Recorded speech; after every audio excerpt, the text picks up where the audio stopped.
만약 하나님께서 공의롭지 않다면 하나님의 아들이 고난과 죽음을 요구받는 일도 없었을 것입니다.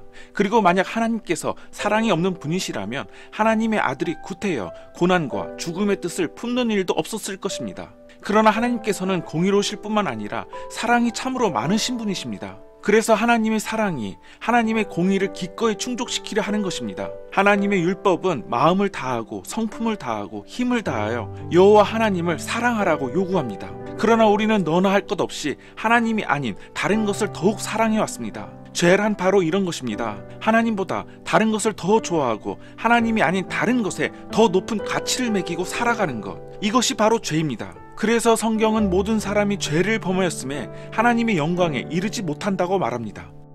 사람은 마음으로 가장 좋아하는 것을 자랑하고 앞세우게 되어 있습니다. 그렇다면 우리는 무엇을 자랑하고 무엇을 앞세우고 있습니까? 무엇에 결핍을 느끼고 과연 우리는 도대체 무엇에 열등감을 느끼고 있습니까? 정말 우리가 가장 자랑하고 싶은 것이 하나님의 사랑입니까? 아니면 또 다른 무엇입니까? 우리의 죄가 어느 작은 나라의 군주에게 범한 것이 아니기에 결코 작은 것이 아닙니다. 모욕의 심각성은 모욕을 당한 대상의 지위가 높으면 높을수록 상승하는 법인데, 우주를 창조하시고 우리 인간들에게 다함없는 존경과 사모와 충성을 받으실 권리와 자격이 있으신 분에게 우리의 죄는 결코 작은 것이 아니라 반역죄에 해당합니다. 하나님께서는 공의로우신 분이기에 우리의 죄에 대하여 우주의 카페트 아래 대충 쓸어 넣으시는 법이 없습니다.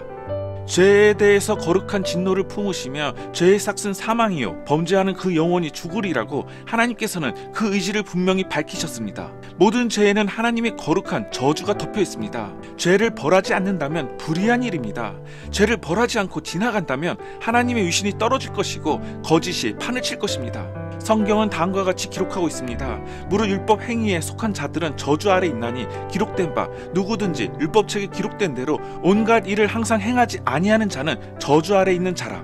그런데 하나님은 사랑 또한 한량없으신 분이십니다. 그래서 모든 인간이 죄로 인한 저주에 눌려 지내는 것을 보면서 마음이 결코 편하실 수 없는 분이시기도 합니다. 아무리 거룩한 진노일지라도 그 진노를 나타내는 것만으로도 마음이 아플 수밖에 없습니다. 우리가 아이들을 훈육할 때 혼내고 야단칠 때 가슴이 아프듯 하나님 아버지 역시 마찬가지입니다. 그래서 하나님께서는 당신의 아들을 보내시어 그 한 몸에 진노를 다 받게 하시고 그를 의지하는 모든 사람을 위해 저주를 짊어지게 하십니다. 갈라디아서 3장 13절 말씀은 다음과 같습니다.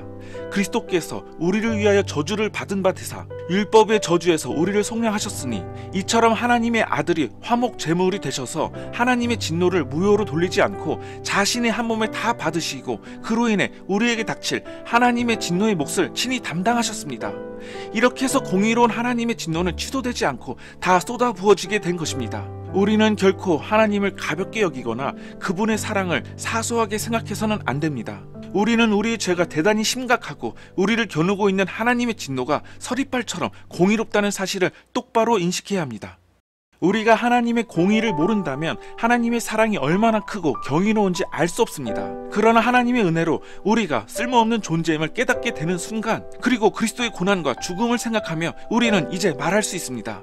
사랑은 여기 있으니 우리가 하나님을 사랑한 것이 아니요 오직 하나님께서 우리를 사랑하사 우리 죄를 위하여 화목제로 그 아들을 보내셨다고. 예수님께서는 하나님의 진노를 한 몸에 받으시기 위해 십자가에 못 박혀 돌아가셨습니다.